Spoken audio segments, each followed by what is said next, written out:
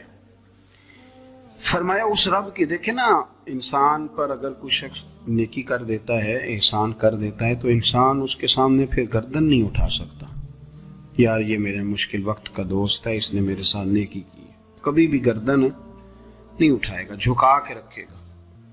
تو اگر عام کوئی نیکی کر دے تو اس کے سامنے انسان کبھی گردن نہیں اٹھاتا، تو جو رب ساری نعمتیں عطا فرمائے، جو کہے کہ تیری تخلیق میں نے کی، تجھ سے پہلوں کو بھی پیدا میں نے کیا، تیرے لیے زمین کا بچھونا بھی میں نے بچھایا، آسمان کی چھت بھی میں نے لگائی، تیرے لیے زمین سے ساری اناج کو، پھل کو، کھیتیوں کو نکالا بھی تیرے لیے، اب تو اس طرح کر کہ تو میری عبادت کر، تو میری بارگاہ میں جھک جا۔ بہت سارے نشے لوگوں کو لگے ہوئے ہوتے ہیں، ہر آدمی کوئی نہ کوئی نشہ کرتا ہے، کوئی دولت کا کرتا ہے، کوئی شہرت کا کرتا ہے، کوئی اپنی تعریف کا نشہ کرتا ہے، دو چار لوگوں سے تعریف سن کے مطمئن ہو جاتا ہے۔